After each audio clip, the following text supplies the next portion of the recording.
Damos la bienvenida a esta sesión. Les acaba de salir este aviso de que la reunión se está grabando. Le damos clic en entendido, en aceptar o en continuar.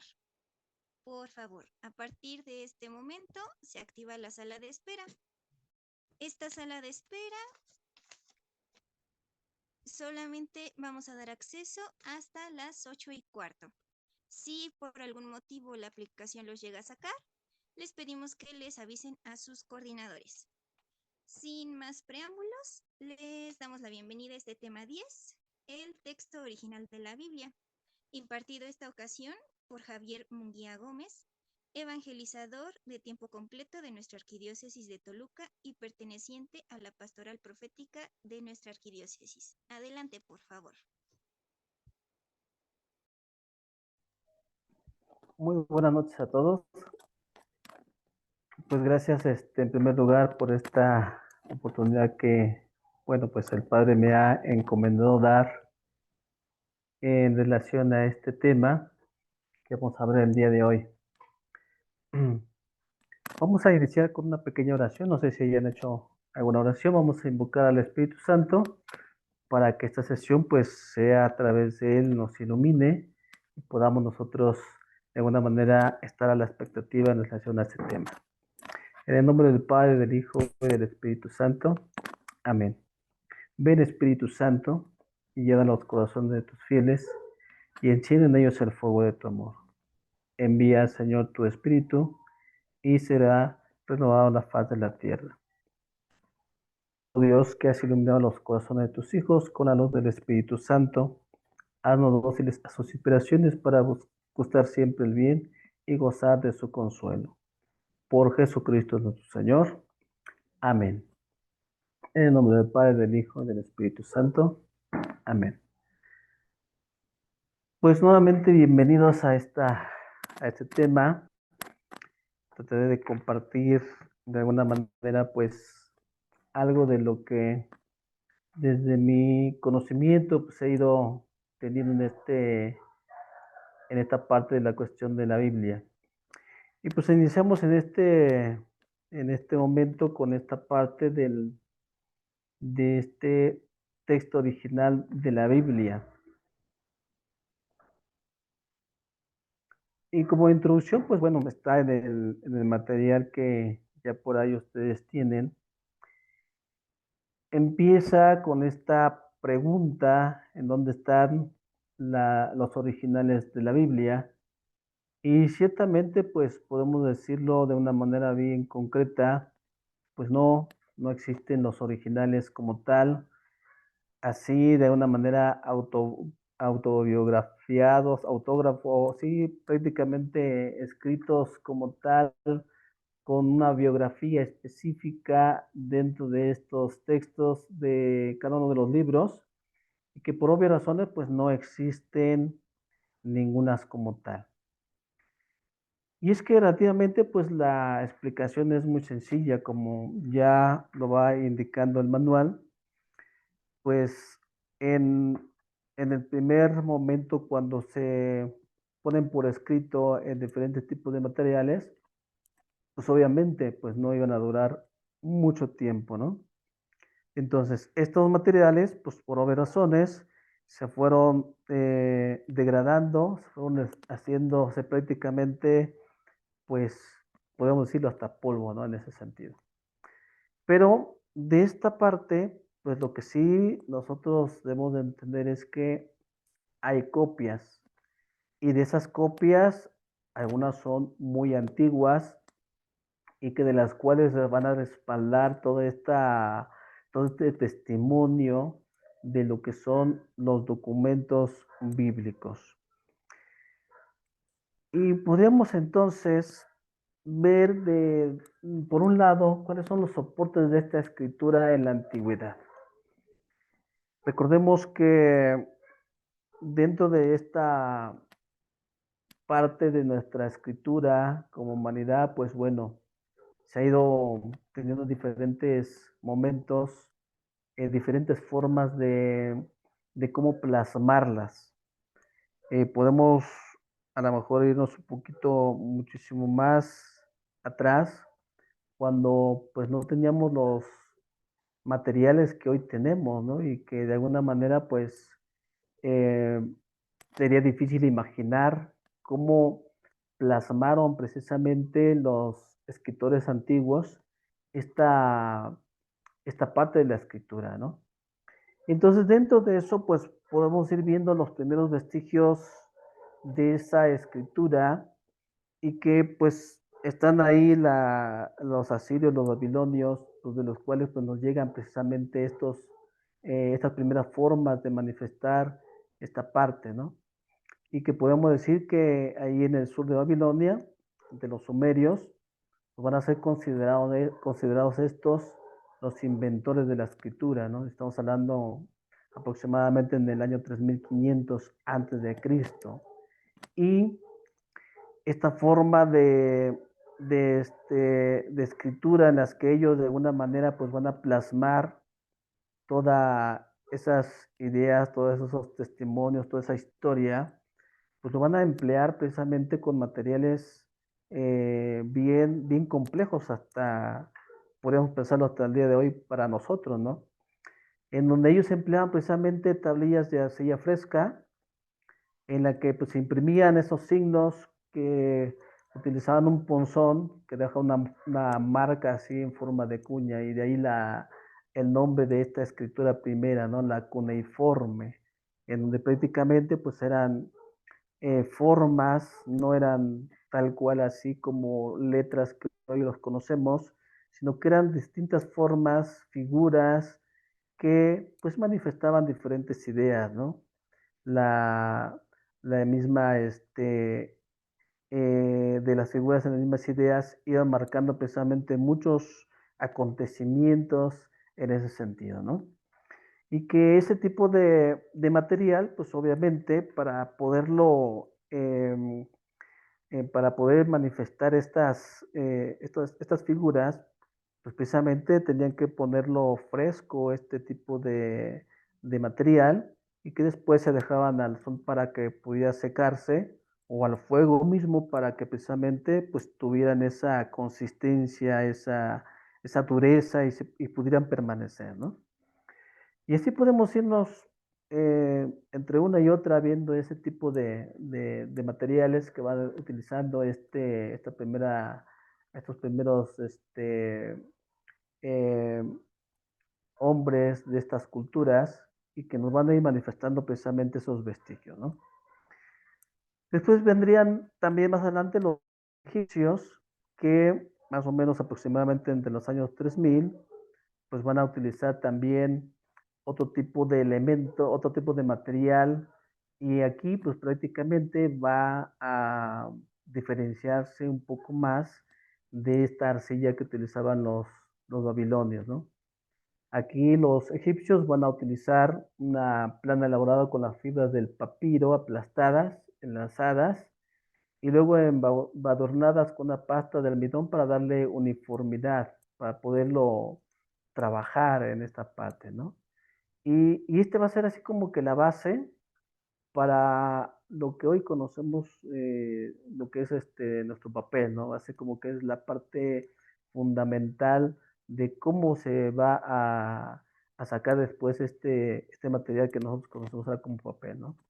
Y este papiro que pues desde los egipcios lo empiezan a trabajar, ellos van a ir llevándolo de un lugar a otro y los exportan precisamente hasta Palestina, ¿no? Hasta prácticamente las costas de Fenicia, en donde pues ahí pues también van a empezar a utilizar este material como algo ordinario dentro de lo que es la escritura.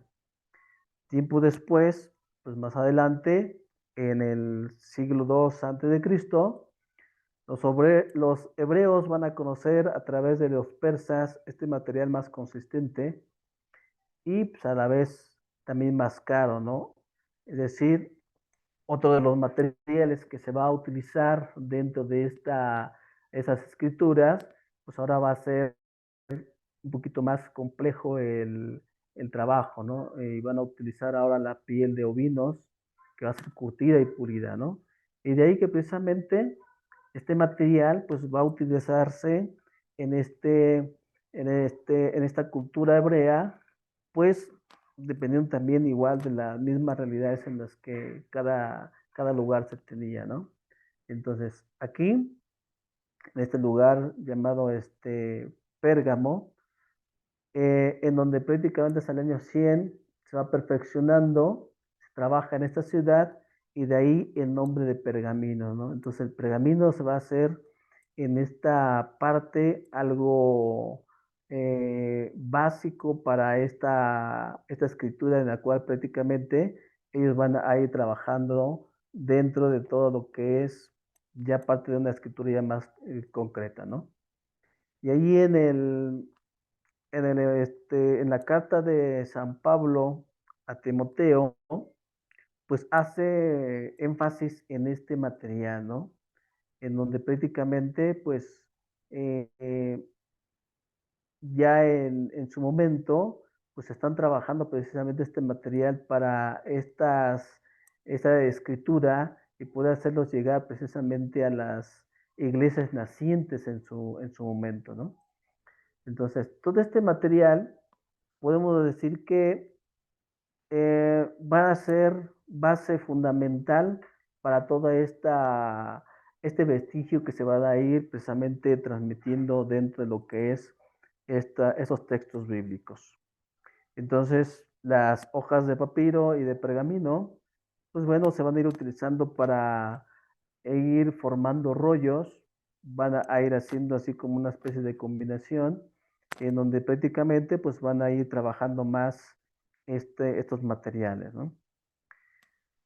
Y ya desde el siglo II antes de Cristo tenía precisamente ya esa habilidad de coser las hojas por grupos de 4 y es como vamos a ir conociendo así esta parte del cuaderno y después se van a ir agrupando un volumen, ¿no? Y a partir de ahí, pues va a ser el material básico para propagar prácticamente todos estos acontecimientos que se van viviendo y que gracias a los cristianos, pues se va a ir de alguna manera distribuyendo por todos lados, ¿no? Algo que tenemos que nosotros considerar es que cuando se habla de originales, tenemos que entender que se refiere directamente a las lenguas en las que originalmente han sido escritas. Es decir, que de estos materiales en los cuales se van a ocupar para poder escribir estos acontecimientos, desde esa parte de la originalidad se habla precisamente de las lenguas. No necesariamente en el sentido de que alguien lo escribió y puso ahí una firma, un seudónimo y que se haya plasmado como tal y que podamos decir que sea original, ¿no? Como lo veíamos diciendo al principio, no hay un original como tal, sino que son copias de los originales, es decir, de estas lenguas por las cuales han sido escritas, ¿no? Y como todos sabemos, pues las lenguas de la Biblia, tanto del Antiguo Testamento como del Nuevo, pues son prácticamente el hebreo, el arameo y el griego.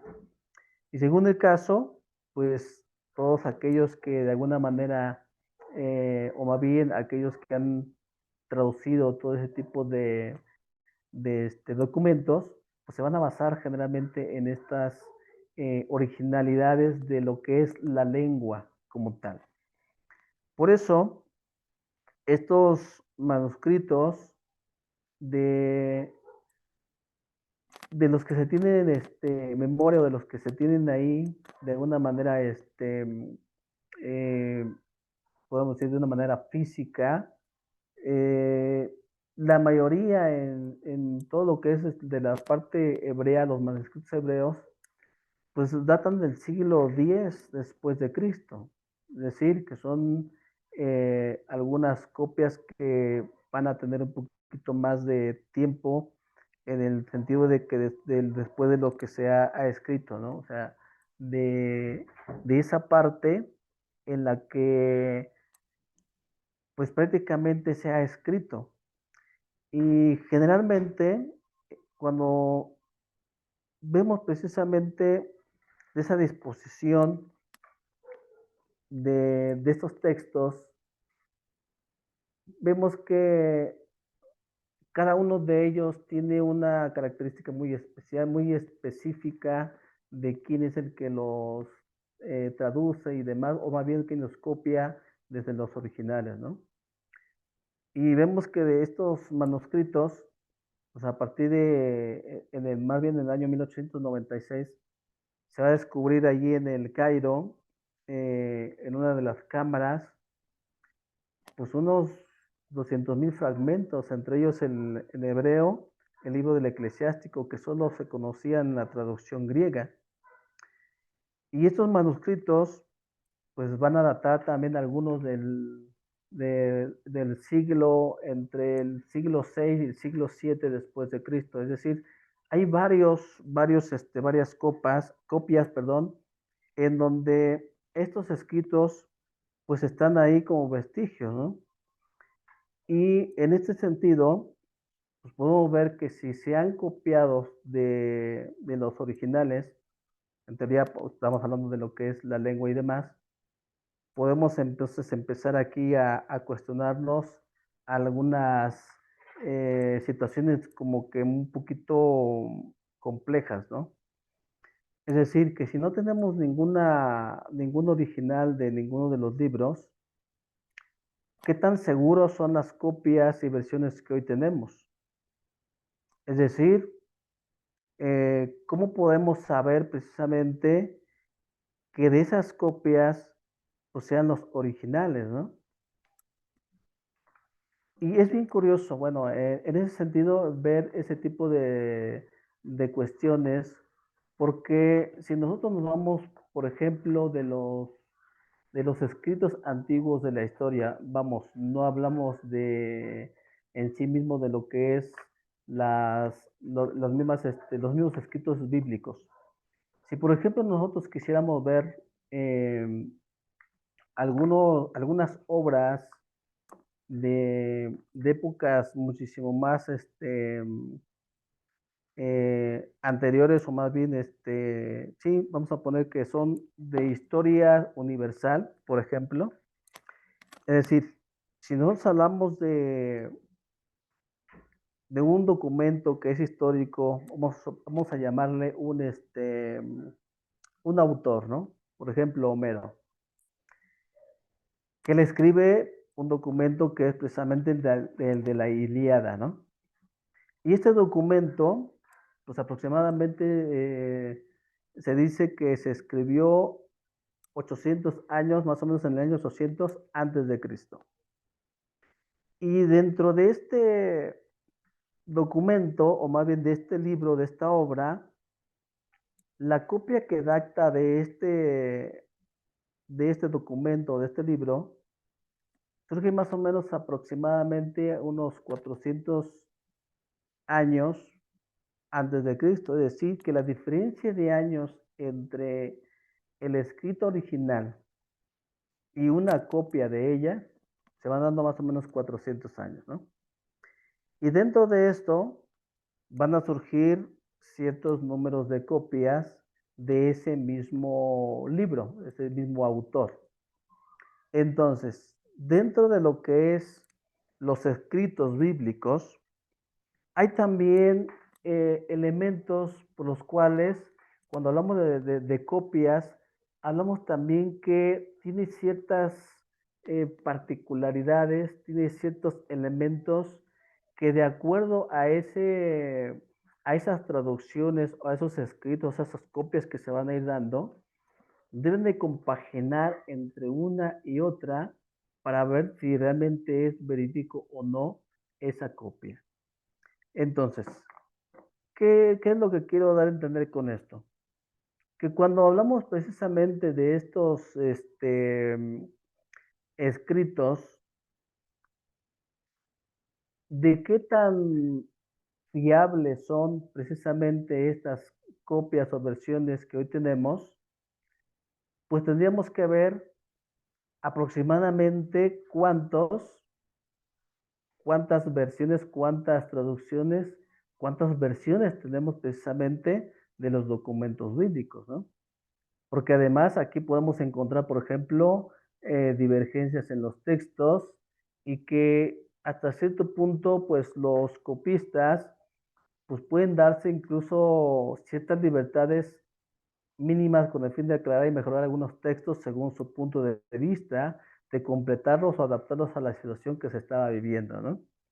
Estamos hablando en el sentido de esas obras literarias, por ejemplo, el este que acabo de mencionar de Homero, de la Ilíada, y podemos también a lo mejor tener los mismos elementos con relación a lo que es la Sagrada Escritura. Entonces, esta diversidad que se va a ir dando entre una copia y otra, pues ahí se va a ir viendo si realmente el autor que va haciendo esta copia puede precisamente verse si realmente es una copia original o si es una copia que desde el punto de vista del que va a realizar esa copia pueda poner a lo mejor su propio punto de vista, ¿no? O complementarlo con algunas otras cosas que según su parecer, pues quizá a lo mejor pueda decir que está bien, ¿no? Entonces, esta diversidad de esas copias que entre una y otra, lejos de ser una invitación, en el caso, por ejemplo, de los escritos bíblicos, lejos de ser una limitación, va a aportar una gran riqueza y va a permitir cómo entonces la Biblia, de todos de esas traducciones, de todas esas copias, va a permanecer viva, no solamente en las comunidades judías cristianas, sino a lo largo del tiempo, hasta hoy en día, con esa integridad. Y es curioso ver, por ejemplo, hay otros escritos también, otros los voy a mencionar más adelante, y vamos a ver una relación entre una obra y otra con relación a lo que es la Biblia, cómo es que de muchas copias que se tienen de los textos bíblicos, en todas aquellas que han sido precisamente traducidas y que han sido copiadas, ninguno de ellos, podemos decirlo así, tiene una alteración extravagante. Es decir, todos coinciden de una forma impresionante, ¿no? Pero pues bueno, en esta parte pues vamos a ir viendo poco a poco cómo es que estos escritos se van a ir dando en ese soporte de la historia misma como tal. Y menciono esto porque precisamente esta misma forma de soporte en el sentido de hacer que una obra literaria sea verídica o no, va a tener algunos elementos también en los cuales la misma Biblia se va a ver enriquecida en ese sentido cuando se van a trabajar ciertos parámetros para poder definir si es original o no es original. Por eso, los copistas perseguían una misma meta, y es que esta meta era transmitir fielmente los testimonios del pasado para alimentar la fe de sus contemporáneos.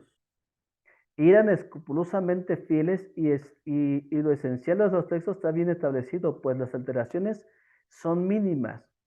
De hecho, en el momento, por ejemplo, cuando los copistas que van a realizar precisamente esta tarea, en el pueblo hebreo, cuando se hace esta traducción de los 70 sabios de Israel, hay toda una serie de normas que tienen que ir llevando a cabo para que esa traducción que van a realizar sea lo más fiel, lo más concreto, lo más céntrico posible y no alterar en ninguna parte, ninguna palabra, ninguna frase en ese sentido. Entonces, este, esta forma de trabajar para poder hacer esa copia como tal es bien interesante porque los que hacen esas copias no es nada más eh, copiarlo por copiarlo, vamos a ponerlo ahorita hoy en día, ¿no? Nosotros vemos una nota en internet y queremos copiarla, ¿no? Entonces copiamos y pegamos, ¿no? Y en el momento de pegar, si ustedes se han dado cuenta, de repente llega un momento en que a la hora de pegar, si no le damos en el formato que nosotros queremos y que debe ser así lo más fiel al original, le va a dar algunos errores como tal. Bueno, los copistas, de la misma forma, cuando precisamente ellos hacían ese trabajo, lo que ellos tenían era que casi letra por letra, signo tras signo que tenían ahí, tenían que irlo trasladando de un lado a otro. Es decir, que no se les tenían que pasar ningún punto, ninguna coma. Así eran de escrupulosos estos hombres para poder precisamente traducir esa versión original a hacer esa copia como tal, ¿no?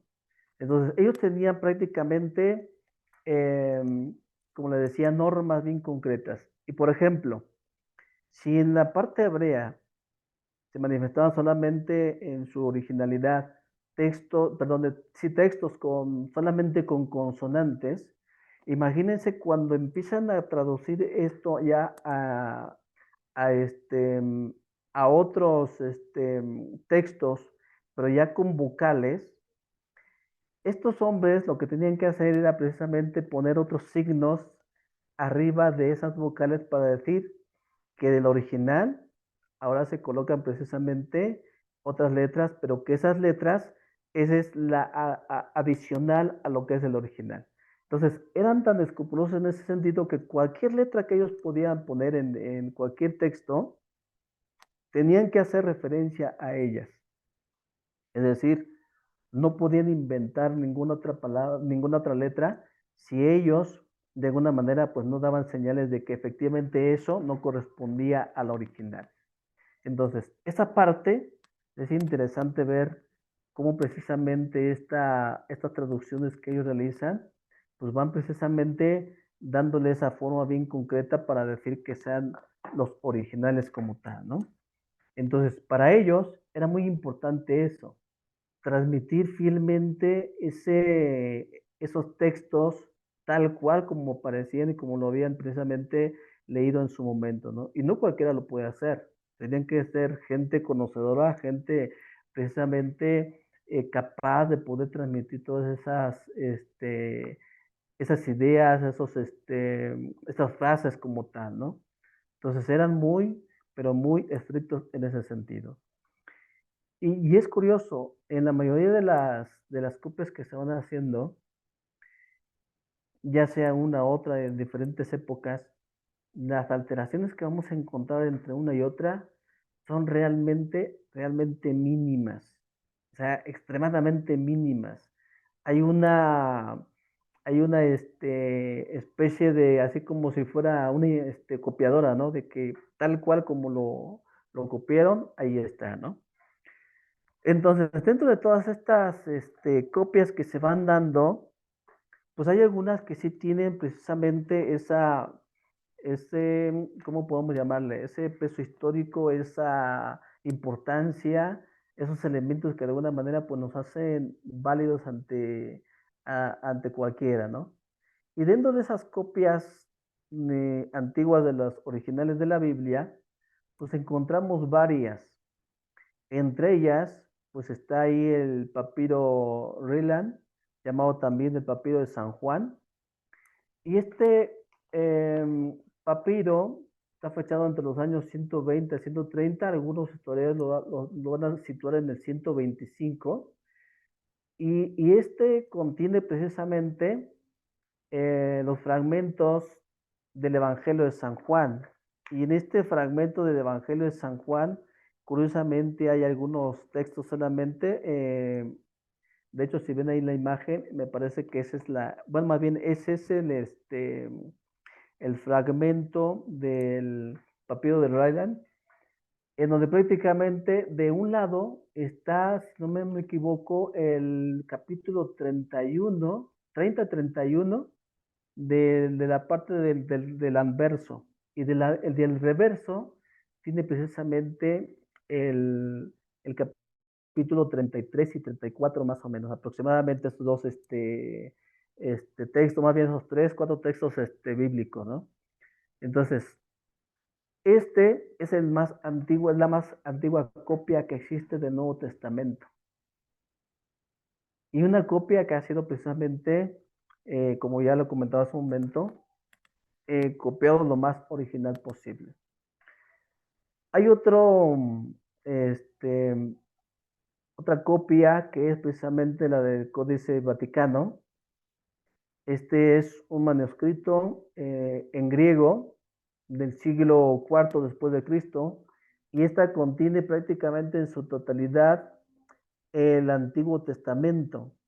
Esta es copia de la Septuaginta, es decir, de la versión de los 70, que prácticamente los 70 sabios de Israel pues escriben lo que es el Antiguo Testamento, ¿no?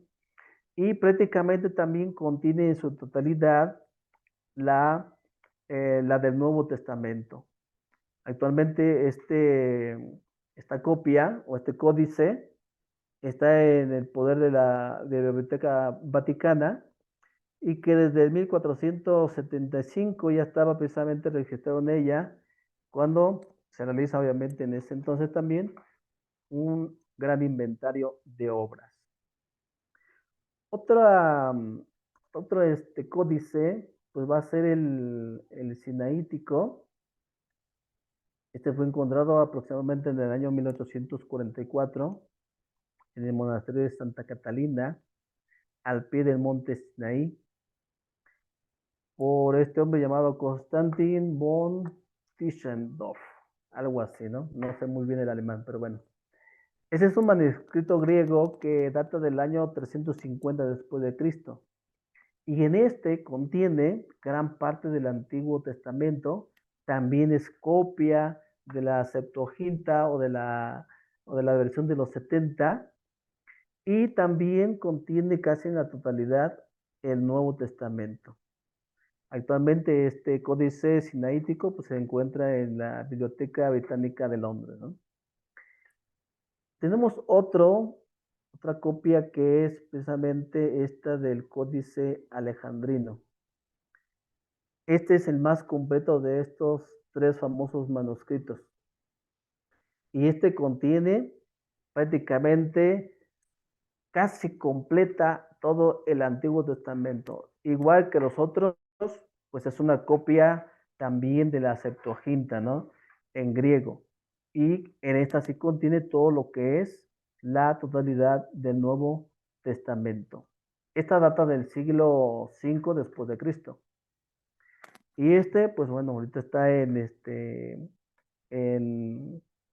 bueno, este fue entregado al rey Carlos I de Inglaterra en el año 1627 por el patriarca de Constantinopla, y el código se encuentra actualmente en la Biblioteca Británica en Londres.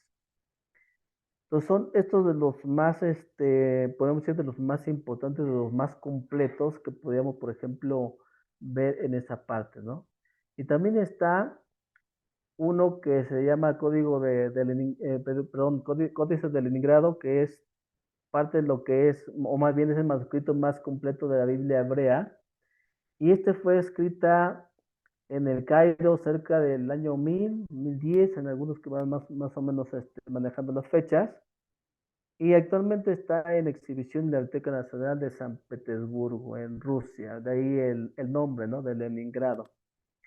Este códice fue escrito con vocales. Esta parte es la que, parte de lo que les comentaba hace un momento en las traducciones, o más bien de las copias que van a ir haciendo. Eh, este fue escrito precisamente con las vocales, mientras que en la época de los profetas se escribía solo las consonantes. Ya en los siglos 4 y 5 entró en desuso el hebreo antiguo. Por lo tanto, entonces los masoretas, para evitar una mala lectura de las escrituras, empiezan a agregar las vocales. Y eso sí, cada vocal le van a adicionar un punto encima en señal de que esa letra había sido añadida y no formaba parte de la copia original. Entonces, esos añadidos, pues son de los que de alguna manera, pues también van haciendo referencias de que efectivamente ya son parte de su cosecha, por así decirlo, ¿no? Estos masoretas precisamente para evitar ese tipo de mala interpretación o de mala lectura, hacían eso, ¿no? Agregar precisamente esa parte de las vocales para poder tener esa correcta pronunciación de las palabras escritas, ¿no? Pero obviamente habría que ver aquí que pues, no forman parte de lo que es de la copia original. Ya es un añadido de parte de ellos, ¿no? Otros papiros que también van a ir mencionándose por ahí, pues van a ser precisamente la de Bodmer del siglo II y el papiro de Beatty, perdón, del siglo III. Además está el alejandrino, el de Lefren y el Besa, los tres en el siglo V. De ahí del códice, perdón, alejandrino, pues prácticamente, pues ahí, yo creo que ya lo habíamos pasado, ¿ah? Ya lo habíamos pasado. Bueno, nosotros son del Efren y del Besa y los tres del siglo V, ¿no? Todos estos, donde el códice alejandrino, el Efren y el Besa son del mismo siglo. Y esta parte era lo que les compartía hace un momento y que les quería mostrar. Eh, perdón. De esta parte del soporte histórico de la Biblia, así, bueno, me di la tarea de investigar esta parte de cómo los escritos antiguos también tienen cierta credibilidad en estas áreas mismas también, igual que las Sagradas Escrituras. Y aquí está a manera de esquema para darnos una idea de que si estos libros que son de historia universal tienen una cierta aceptación y tienen una cierta originalidad, y aún así con el número de copias que tiene, la diferencia de años y demás, y que son muy escasos en relación a lo que es eh, todos los escritos del Antiguo Testamento y del Nuevo. Esto nos va a dar una idea de la veracidad de cada uno de los libros de la Biblia. Por ejemplo, le decía yo que este libro de la Ilíada del autor Homero, que más o menos en el año 800 se redacta, y la copia más antigua de este material está prácticamente 400 años casi después. Y el número de copias que se tiene a la fecha de este, de este libro son 643. Y resulta que de estos 643, al menos en este libro, son algunas pocas páginas son las que le sobreviven. Es decir, no es así como que estuvieran completas como tal, ¿no? Sino que esto también a su vez, al igual que los libros de la Biblia, van a ir teniendo precisamente esa parte, te van a ir dando por partes, ¿no? Entonces, aquí es interesante ver precisamente cómo es que estas copias, a pesar de que son así como que aisladas, pues le viene dando precisamente también un soporte histórico en cuanto a esas obras literarias, ¿no? Está otro que es el comentario de las guerras gálicas, que es de Julio César, y este se escribe aproximadamente en el año 100 antes de Cristo. Y vean, la copia más antigua se va a dar en el año 900 después de Cristo. Y la diferencia de años de esta obra son prácticamente 1000 años. Y de este material o de este libro tenemos precisamente 10 copias y que son verídicas como tal. Imagínense. Está un historiador también, bueno, hay tres historiadores ahí, hay un filósofo también, Platón y demás. Tácito, que él va a escribir precisamente un libro que se llama Anales, y esta obra se va a escribir también aproximadamente en el año 100, pero después de Cristo, y su copia más antigua va a ser en el año 1100 después de Cristo. Entonces imagínense la diferencia de años que hay. Son 1000 años de diferencia. Y de estas, pues están prácticamente 20 copias. Y son también verídicas, ¿no? O sea, a nadie las cuestiona en ese sentido. Y sí podemos irnos con cada una de las obras que tenemos ahí, de Plinio el Joven, que escribe la historia natural, y también el año 100 después de Cristo. La copia más antigua data del año 900, perdón, del año 850, y hay una diferencia de 750 años, y el número de copias son 7. El de Platón, que es el libro de diálogos, se escribe aproximadamente en el año 400 antes de Cristo, y la copia más antigua es prácticamente a partir del año 900 después de Cristo. Y la diferencia de años, vean cuánto es, 1300. Entonces, es una cantidad enorme de años y que aún con todo eso, el número de copias son solamente 7. De estos documentos que tenemos ahí, ustedes vean la diferencia entre años que tiene una obra y otra y el número de copias, para que nos demos una idea de que aún con estos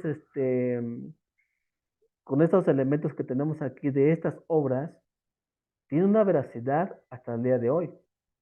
Tucídides escribe la historia de la guerra de Peloponeso, y data más o menos en el año 460 a.C., y la copia más antigua se da en el 900 después de Cristo. Y la diferencia de ellos también son 1300 años para esta obra. Y solamente existen, o más bien se dieron 8 copias, ¿no? Y ahora vamos precisamente a lo que es el Antiguo Testamento. El año de la redacción de aquí, obviamente, los años aquí son aproximados.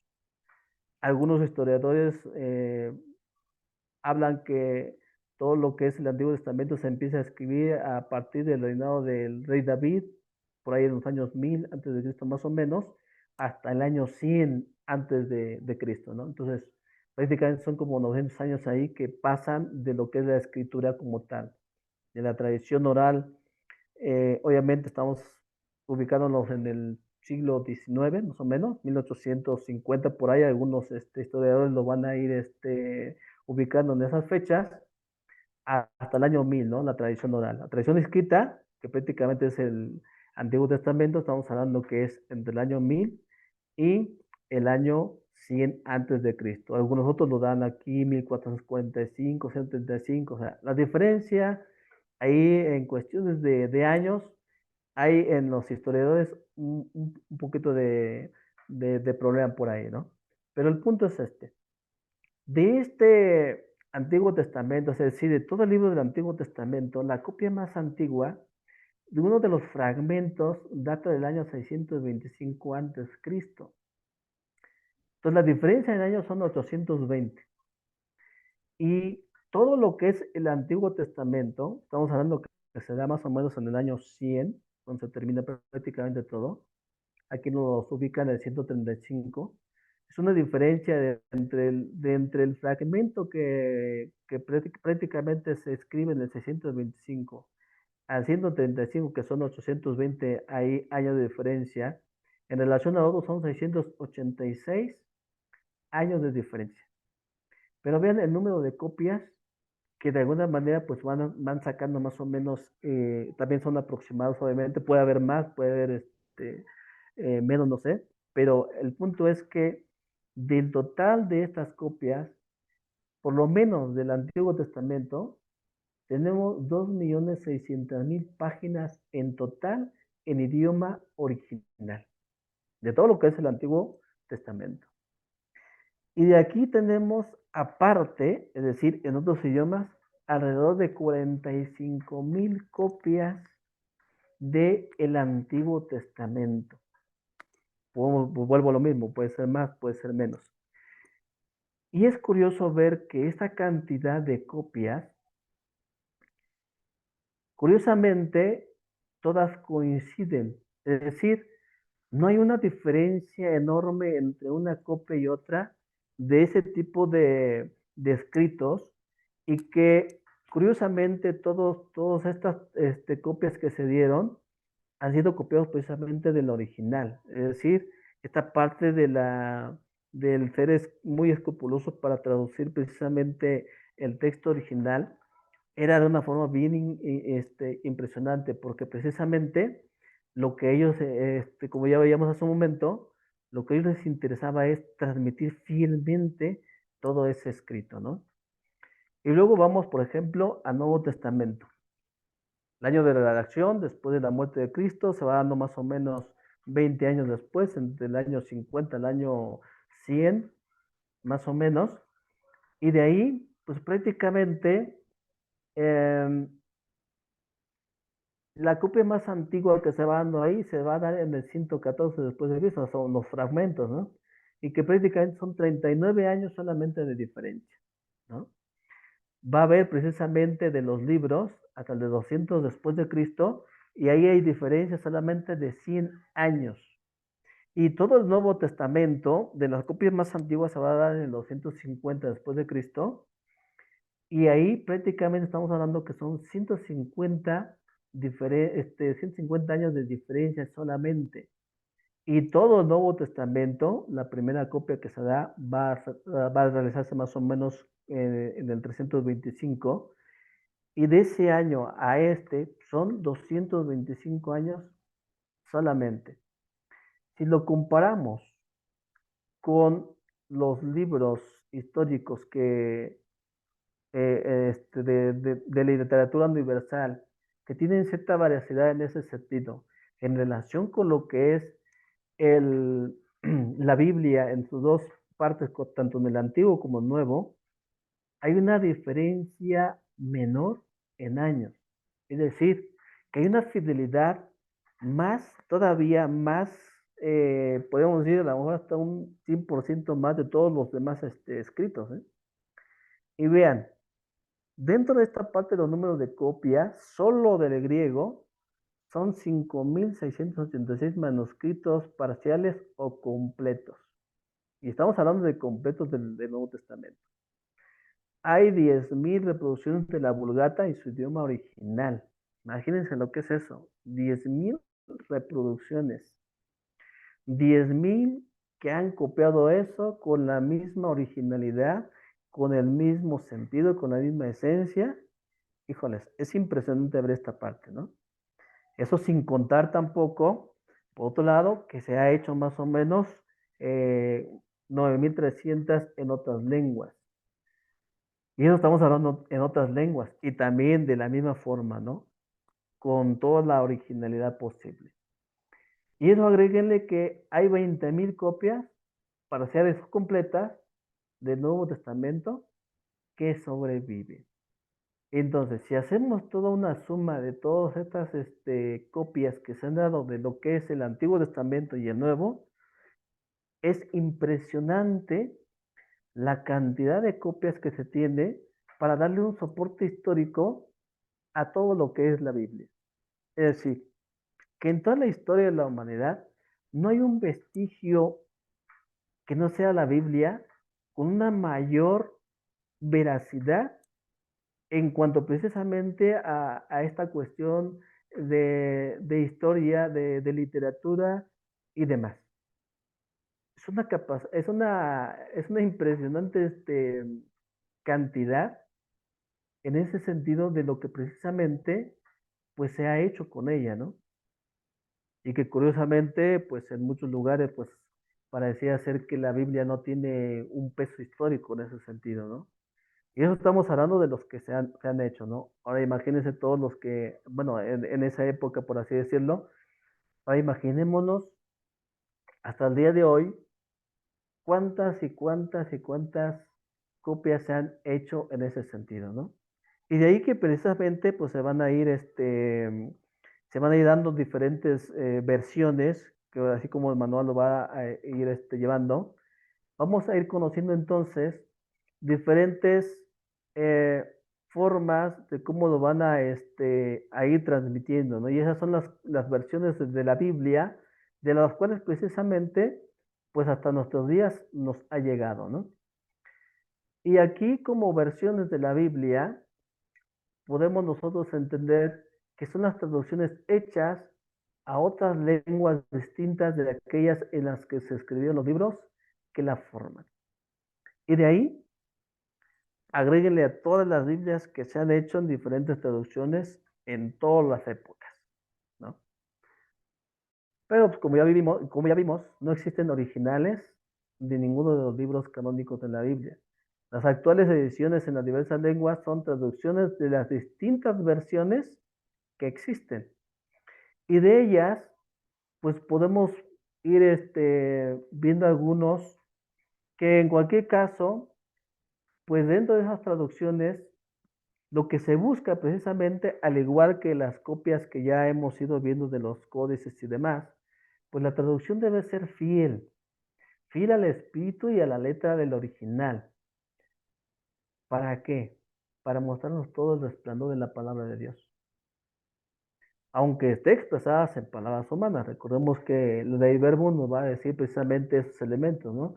En los cuales precisamente que siendo palabra humana, pues también es palabra de Dios, porque Él es el que va a inspirar y es el que va a mover al escritor sagrado, que es el agiógrafo, para poner de viva voz, o más bien desde esa iluminación del Espíritu, lo que Dios quiere transmitir. Y aquí precisamente en estas traducciones es no forzar esos textos para acomodarlos a una lectura o al enfoque de moda en un momento determinado, ¿no? La versión como tal debe ser fiel al pensamiento revelado y al lenguaje también. De lo contrario, estaríamos ante una adaptación y no ante una traducción. Estas versiones son, son traducciones bien concretas, porque recordemos, ahorita vamos a ir viendo algunos, recordemos que cada cultura también tiene ciertas características distintas a otras, ¿no? No es lo mismo tener una traducción, por ejemplo, original del hebreo, ¿no? Con el pensamiento meramente del oriente, ¿no? A una traducción de nuestra realidad como latinoamericanos, ¿no? O como mexicanos en ese sentido. Entonces, aquí, esa traducción no debe perder esa esencia, tiene que ser fiel de ese original en el espíritu y letra, como dice la Dei Verbum, y que pues nos muestre toda esa grandeza, toda esa belleza de lo que contiene en sí mismo todo lo que es la Biblia, ¿no? Por lo tanto, entonces, las traducciones tienen que tener esas características. Y dentro de esas características, pues encontramos algunas versiones que van a marcar precisamente, eh, o más bien, va a ser como una especie de modelo a seguir, ¿no? Y de ahí precisamente a tenerlos presentes como base, como fundamento de todas las demás. Y entre ellas precisamente tenemos esta versión de lo que es la versión de los 70. Este, esta versión de la Biblia, como se le conoce de los 70 o alejandrina, es la principal versión griega por su antigüedad y autoridad. Su traducción se inicia en torno al año 250 a.C. y se concluye hacia el año 105 a.C. Su nombre de los 70 se debe a una tradición judía que atribuye su traducción a 70 sabios, y alejandrina por haber sido hecha en Alejandría, ¿no? Y ser usada por los judíos en lengua griega en vez del texto hebreo. Esta traducción se hizo para la lectura de las sinagogas de la diáspora, es decir, las comunidades judías fuera de Palestina. Y también quizá para dar a conocer la Biblia de los paganos. Entonces, esta versión de los 70, recordemos, la Biblia aquí prácticamente estamos hablando de lo que es solamente el Antiguo Testamento, ¿no? Y este va a ser la base de las que muchas de las otras versiones van a tomar para precisamente ir haciendo precisamente estas traducciones, ¿no? Esta otra, que es la Italia antigua o Vetus Latina, y que proviene también de la versión de los 70 para la mayoría de los libros del Antiguo Testamento y los originales griegos. Entonces, esta versión de los 70 va a ser como que la base para todas las demás versiones que vamos a ir viendo más adelante, ¿no? Está la Vulgata, que esa es la más conocida, que también va a ser fundamental para las Biblias incluso de hasta nuestros días, en donde prácticamente, pues aquí es la tarea que lleva a cabo esta traducción, la va a hacer precisamente San Jerónimo, ¿no? Por encargo del Papa Dámaso, a finales del siglo IV, pues San Jerónimo hace esta versión a latín, ¿no? Teniendo presente la Italia antigua, es decir, utiliza estos dos, lo que es la versión de los 70 y la Italia antigua, precisamente para llevar a cabo esta traducción de la Vulgata. Y esta versión se impuso en el siglo VII definitivamente, se denominó Vulgata porque la intención de la obra era vulgarizarla, es decir, volverla popular. Vulgata, vulgar es ser popular, ¿no? Y esta traducción que hace San Jerónimo, pues de ahí prácticamente se van a basar todos, como les decía hace un momento, todas las Biblias que hasta hoy en día, pues prácticamente tenemos, ¿no? Y luego viene la Neovulgata, que es la misma versión Vulgata a la que se han incorporado los avances y descubrimientos ya más recientes, ¿no? Es decir, que a partir de esta base que San Jerónimo realiza esa traducción de latín, a excepción por ahí, no me acuerdo qué otros textos que realiza San Agustín, me parece que hay tres libros por ahí que no los traduce tal cual. Déjame ver si por aquí tengo la información. No recuerdo. Pero en fin, en su mayoría lo hace prácticamente a la versión latina y de ahí pues ser el fundamento para todo lo demás, ¿no? Y podemos ver que después de esto de la Neovulgata, pues hay otras versiones todavía, pues ya más actuales, ¿no? ¿Como cuáles? Pues ahorita de las diferentes Biblias que vamos teniendo y que van llegando a nuestras manos. Por ejemplo, pues tenemos por ahí la Biblia latinoamericana, la Biblia de Jerusalén, la Biblia de América, la Biblia de nuestro pueblo, etcétera, ¿no? Entonces son versiones que se van adaptando de acuerdo a las realidades, de acuerdo a las culturas, o incluso estamos hablando de los diferentes continentes que podemos ir, que conocemos y que cada uno de ellos pues, igual a lo mejor han sacado alguno, ¿no? O incluso hasta países, ¿no? Hay versiones especiales para X país, no sé, hay algunas Biblias por ahí eh, específicas, ¿no?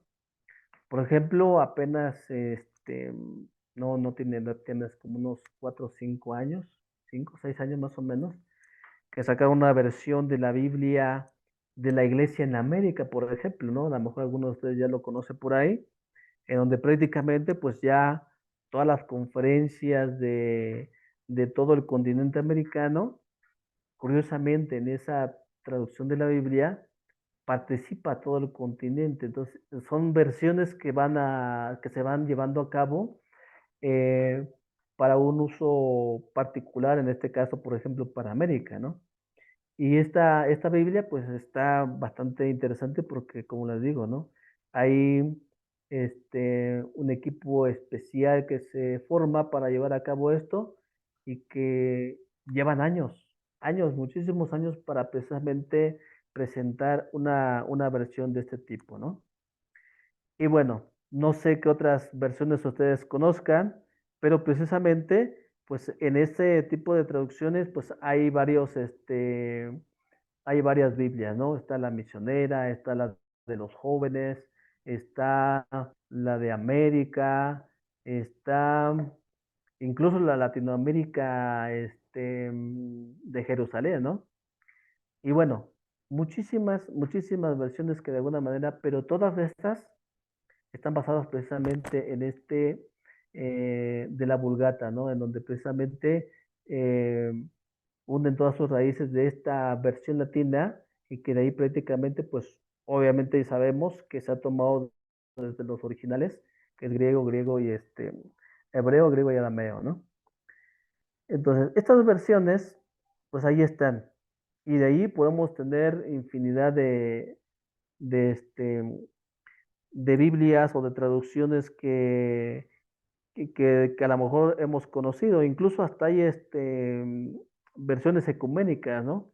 En donde prácticamente pues ya se hace en común prácticamente, es decir, con todos los que son de denominaciones cristianas, sacan precisamente también una Biblia como tal, ¿no? Que se llama, esta Biblia me parece que se llama la de Dios habla hoy, en donde prácticamente pues ya son para otros elementos así bien concretos en ese estudio o en este, ¿cómo podemos llamarlo? En esa esencia misma que nos une a todos los cristianos, ¿no? En fin, hay muchas traducciones de ese tipo, ¿no? Todos van a ir relacionados precisamente hacia la parte de las culturas específicas en donde uno se va desarrollando de acuerdo a las realidades que también se van presentando, en fin, pero siempre con esos elementos, ¿no? De transmitir fiel esa palabra en cuanto al espíritu y la letra, como ya nos decía el de verbo, ¿no? Y bueno, en esta parte, pues ya para ir cerrando, pues hay algunas categorías de traducciones, ¿no? Y dentro de esas categorías, pues está la traducción de literales, que se realizan con el diccionario en la mano para traducir la palabra original por el equivalente en el otro idioma. Aunque son indudablemente traducciones más exactas, aunque parezca lo contrario, pueden ser los menos fieles al sentido y al espíritu del texto. Y es que si nosotros, por ejemplo, aquí en nuestro México, voy a poner un ejemplo acá, de las culturas, por ejemplo, que tenemos aquí en México, las diferentes lenguas que todavía aún sobreviven, ¿no? Por ejemplo, en esta parte de donde yo vivo, que es la zona norte, hay, o más bien predomina la cultura otomí, ¿no?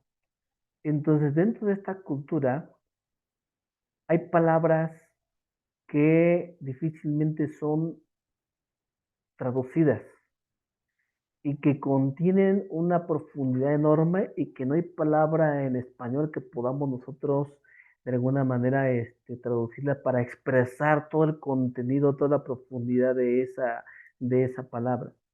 Entonces, cuando se traduce literal como tal, y uno quisiera, por ejemplo, poner una palabra parecida o similar a esa parte, pues no significa lo que realmente es.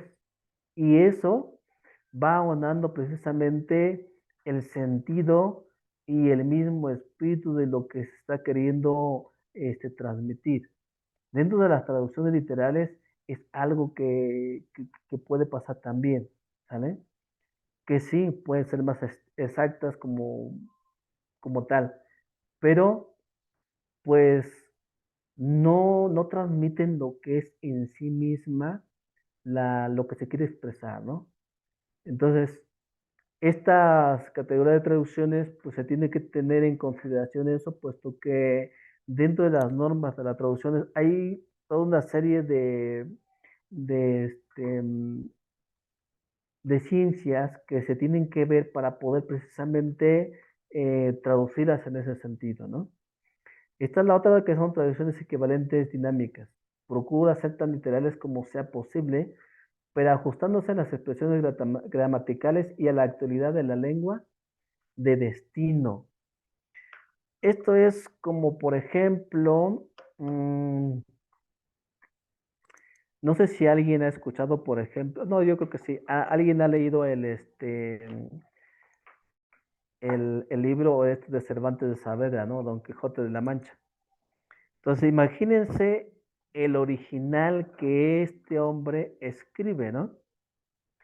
Cuando él escribe esa obra, vamos descubriendo que en el español original, pues nada que ver con el español que nosotros conocemos aquí. Y que incluso, por ejemplo,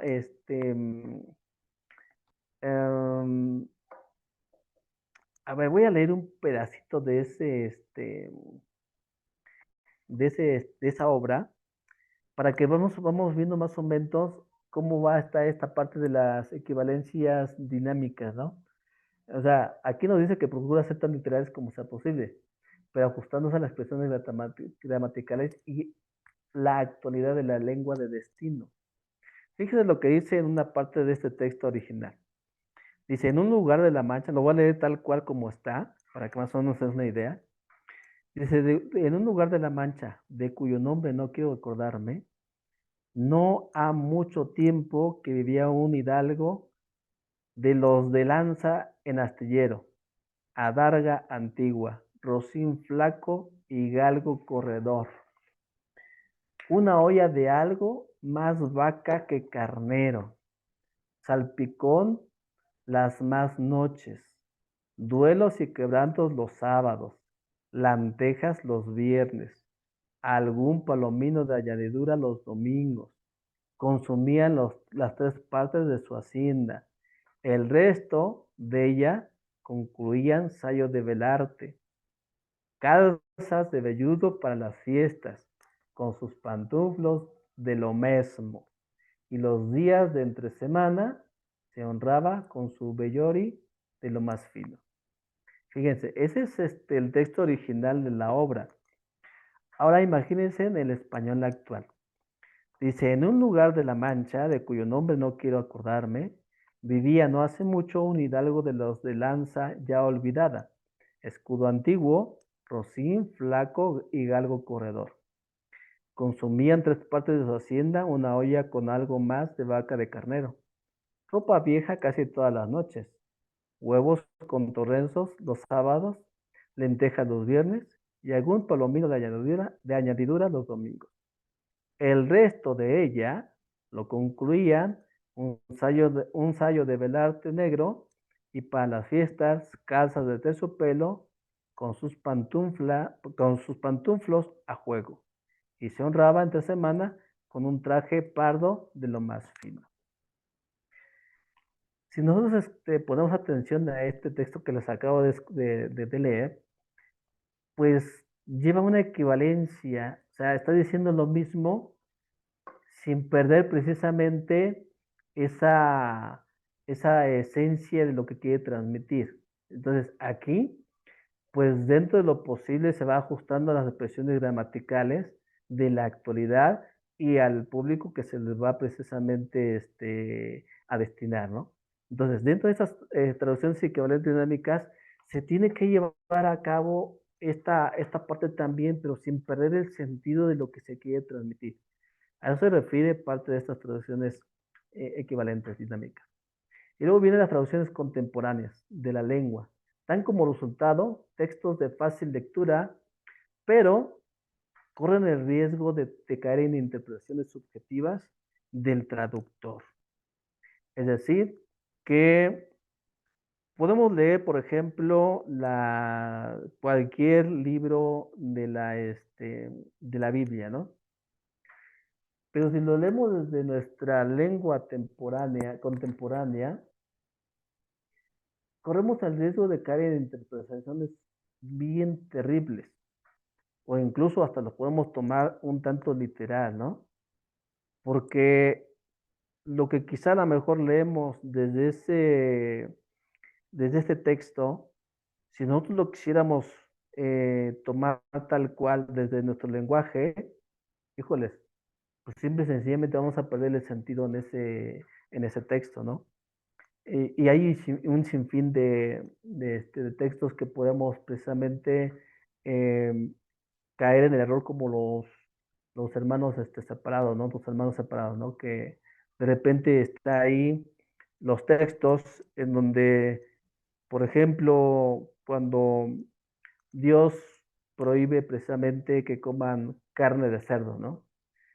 Y luego vemos, por ejemplo, más adelante con los macabeos de que pues hay hombres y mujeres que son muertos precisamente porque pues ante el rey que le está pidiendo que coman carne de cerdo y esto no los hacen, los mandan precisamente a la muerte, ¿no? Entonces, si dentro de esas traducciones contemporáneas nosotros lo tomamos desde ese punto de vista, quererlo hacer más fácil en ese sentido, estamos haciendo una traducción totalmente errónea, ¿no? Y entonces vamos a caer en lo que yo creo, en lo que yo pienso, en lo que quizá a lo mejor me imagino, pero ya no de una forma objetiva, sino más bien de una forma de lo que ya es más subjetiva desde mi punto de vista. Por eso estas categorías de traducciones tienen que precisamente tener elementos para no errar en estas traducciones que se van a ir dando en el sentido precisamente de querer hacer una versión y adaptarlas precisamente a las épocas que estamos viviendo, ¿no? Entonces, estos elementos de las traducciones, pues los tenemos ahí prácticamente como elementos en los cuales que cada eh, que alguien quiera hacer precisamente esta tarea, pues obviamente tienen que ver ese tipo de reglas que se nos van a ir presentando, ¿no? Pero bueno, pues esto ya es tarea precisamente de, de aquellos que precisamente ejercen esta labor del estar traduciendo todo lo que es las Sagradas Escrituras de los originales y que pues al final del día pues nos van a ir manifestando una, un trabajo distinto, ¿no? Entonces, para terminar, en esta parte como conclusión de esta confidencialidad del texto de la vida, de la Biblia, perdón, eh, todo lo anterior nos va a conducir a una pregunta fundamental, ¿no? ¿El texto actual de la Biblia es auténtico y confiable? Con esta parte del soporte histórico que habíamos de la Biblia, creo que no hay ningún problema en ese sentido. Y definitivamente podemos decir que sí, hay fiabilidad, hay certeza y que merece precisamente el crédito como tal a estos escritos que tenemos, ¿no? Por lo tanto, entonces, los biblistas, fíjense, los biblistas, los que son ya expertos en la materia, aún los más escépticos, están de acuerdo en que la Biblia ha sido extraordinariamente preservada a través de los siglos y sus textos son absolutamente confiables. La Biblia de hoy es la misma Biblia de ayer, nos dice ahí en la parte final de lo que es el documento, ¿no? Y corroboran esta afirmación las copias fechadas en el siglo XIV después de Cristo, que son fundamentalmente idénticas a las del siglo III antes de Cristo, lo mismo que la sorprendente exactitud de los contenidos en los rollos y fragmentos encontrados a partir de 1946 en las cuevas cercanas al Mar Muerto, ahí en este lugar de Qumran, ¿no? Y en el texto masorético del Antiguo Testamento.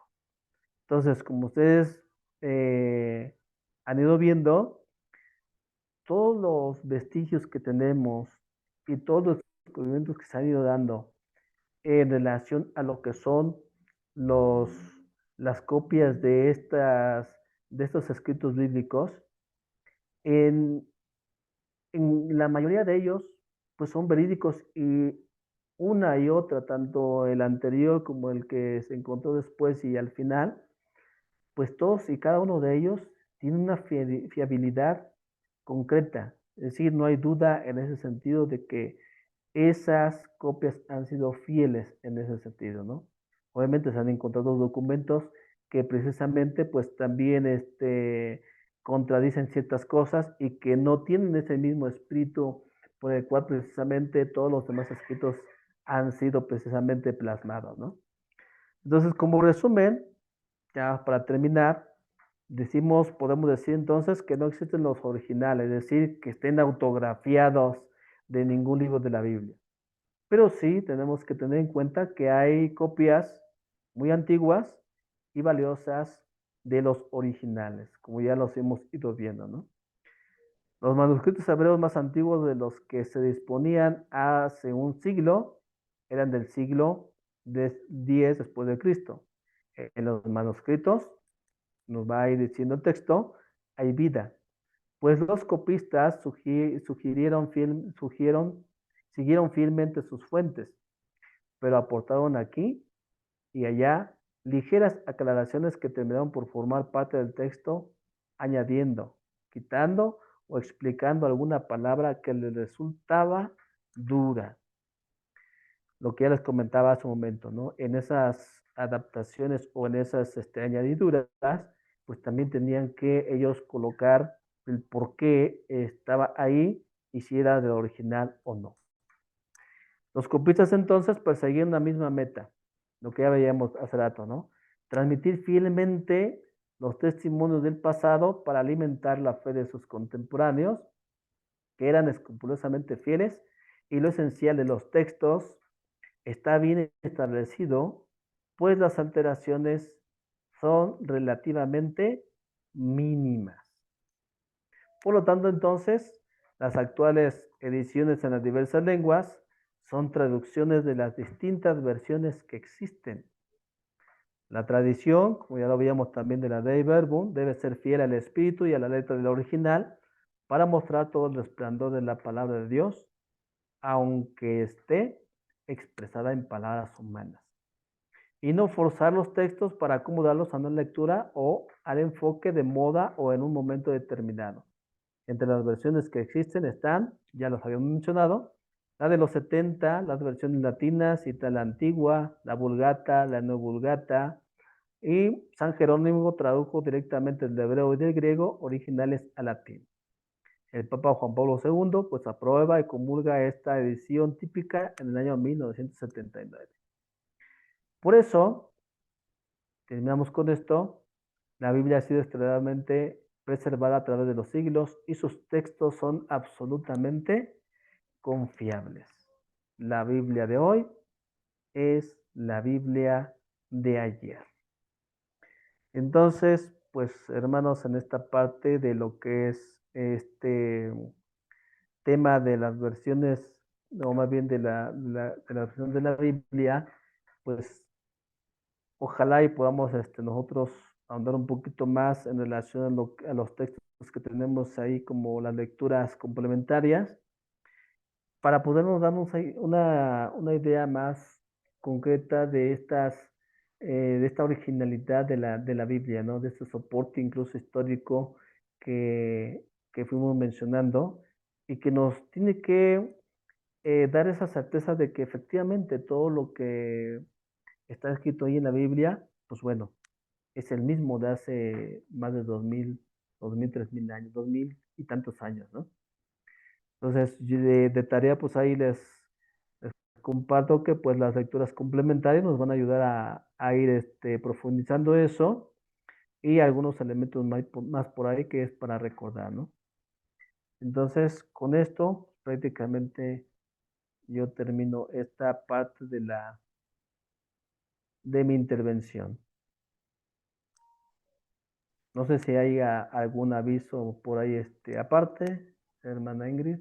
Muchas gracias. No sé si los hermanos tal vez tengan alguna pregunta, alguna duda, tal vez algo que se les escapó ahorita en la explicación. Si es así, les pedimos que levanten su manita para participar o ya activamos el chat para que puedan escribirlas. Nos da tiempo para unas 3, 4 preguntas tal vez.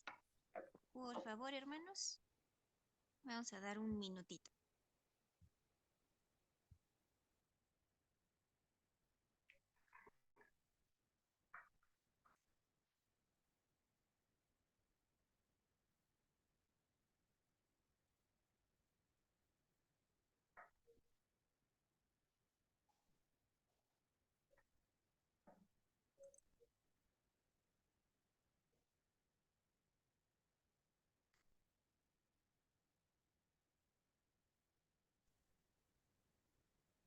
¿Todo quedó clarísimo?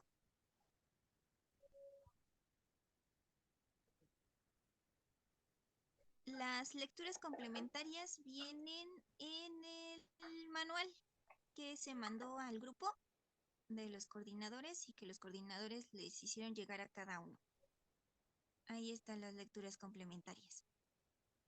Así es. Y tenemos a Georgina, adelante. ¿Me escucha? Sí, adelante.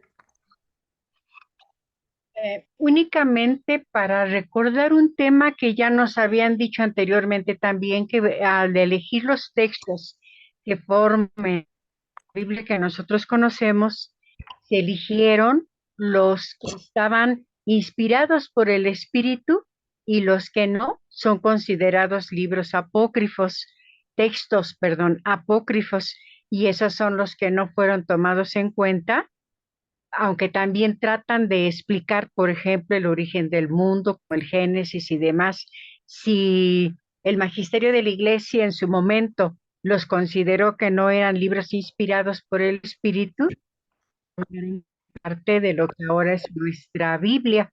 Entonces, no sé si me pudiera ubicar bien en ese tema o hacer alguna aclaración. Sí, en esa parte, si no me equivoco, vieron el tema anterior del canon, en donde también hace referencia a lo que es la inspiración dentro de lo que son los libros aceptados dentro del canon, dentro de la regla como tal, ¿no? Y ahí prácticamente, pues todos los libros que han sido ya anotados dentro de ese canon, obviamente todo lo que es el trabajo del estudio mismo, de esta parte de las investigaciones para ver si eran inspirados o no, pues la iglesia precisamente ha trabajado en ese sentido para poderlos llevar a cabo, ¿no?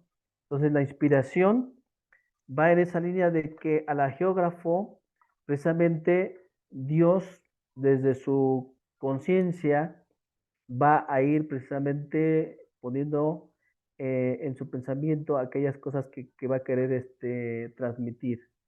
Si no me equivoco, la Dei Verbum va a decir esa parte de la inspiración en donde a partir de las facultades mismas del hombre y desde su libertad va a poner por escrito lo que precisamente Dios le está inspirando en su momento en relación precisamente al momento en que se está viviendo.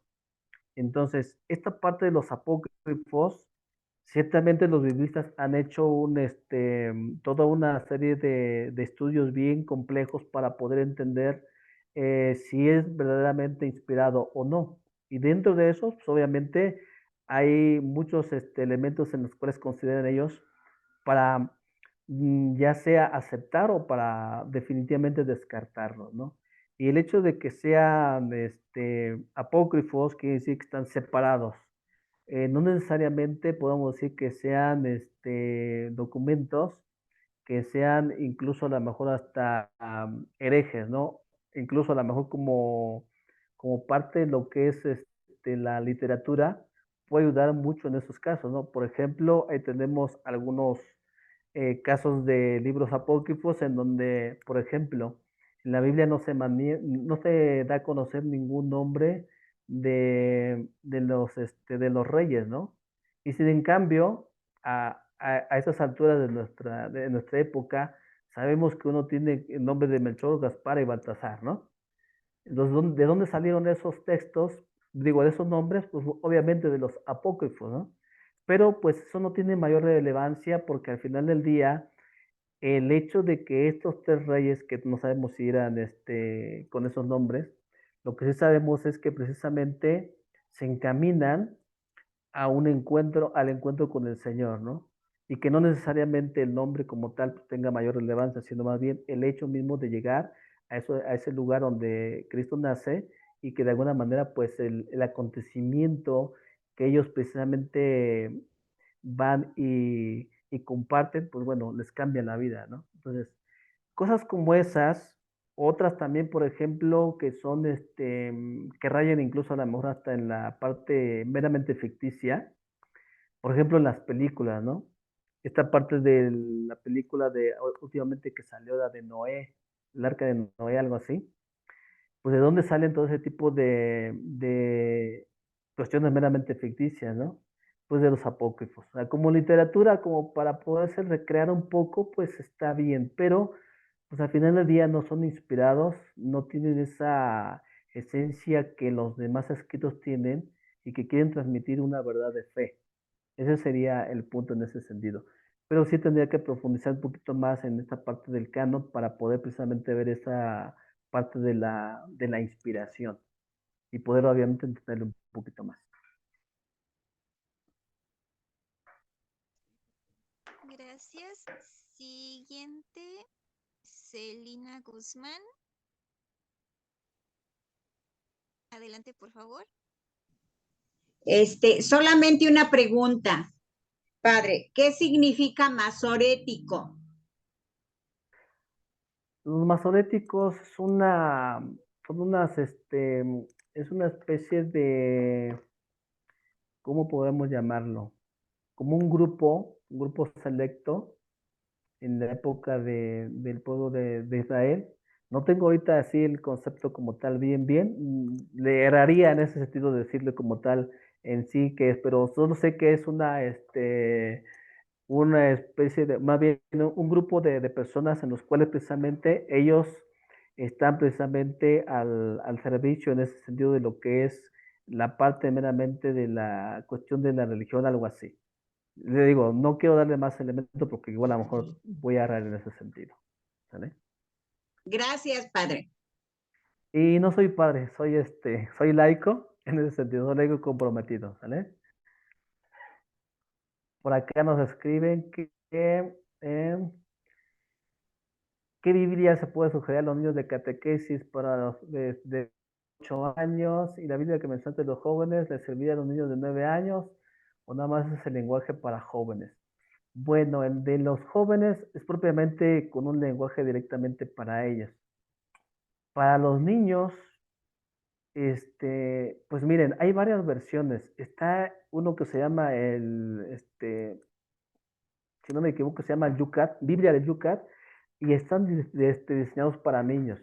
Solo que ese tipo de Biblias están un poco caras, pero valdría la pena. Valdría la pena también para eso. Pueden ocupar incluso a lo mejor, la que ocupan más es la de la Latinoamérica, aunque en su versión, el de la Biblia de América, yo la recomendaría más. Viene un poquito más así como que para profundizar. Entonces, pues eso serían esas partes, ¿no? Y la otra que les digo es, creo que se dice el Biblia de Yucat para niños. Así se llama la Biblia. Va precisamente, más bien está hecha para precisamente para niños. Y creo que les ayudaría mucho en esa parte.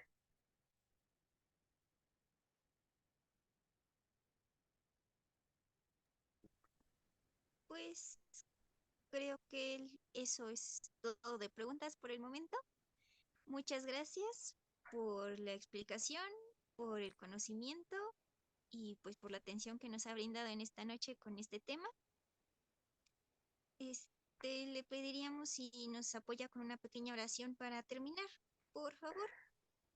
Claro que sí, ojalá y que esta pequeña aportación pues se les haya ayudado a ustedes a profundizar un poco. Pues bueno, vamos a dar gracias en esta noche y agradecerles también por su tiempo y su paciencia a cada uno de ustedes. En el nombre del Padre, del Hijo y del Espíritu Santo. Amén. Señor, queremos agradecerte por tus bondades, por tus infinitas bendiciones que nos has otorgado a lo largo del día. Sabemos que para seguirte, Señor, en este conocimiento de la Biblia es sumamente maravilloso, pero también a la vez es un poco complejo por todo lo que en ella se va a ir dando. Pero queremos pedirte, Señor, en primer lugar, que envíes tu Santo Espíritu para que lo que vamos nosotros estudiando nos vaya sabiendo nuestra mente para que podamos nosotros recordarlo y sobre todo llevarlos en el corazón para vivirlo. Ayúdanos día a día, Señor, que a través de este conocimiento te amemos más y que al amarte más podamos también servirte en los demás. Cuida a cada uno de estos hermanos aquí presentes, bendícelos abundantemente en su persona, en su familia, y dale, Señor, todo lo necesario para continuar en esta noble tarea de conocerte a ti, del amarte a ti y del servirte a ti. A ti que vives y reinas por los siglos de los siglos. Amén. En el nombre del Padre, del Hijo, del Espíritu Santo. Amén. Que Dios los bendiga. Un gusto estar con ustedes. Muchas gracias, hermano Javier. Muchas gracias, hermanos. Pues por el momento no hay anuncios, no hay avisos. En dado caso de que tengamos algo que hacerles llegar alguna información, les enviaremos mensaje por el chat. Estamos un poquito atrasados con los videos de la clase pasada y esperamos juntarlo con esta. Entonces, primeramente Dios, en los próximos días ya les haremos llegar el enlace de la clase de YouTube. Cualquier otra cosa, seguimos al pendiente, hermanos. Que pasen buena noche, que tengan buen descanso y cerramos esta sesión. Muchas gracias.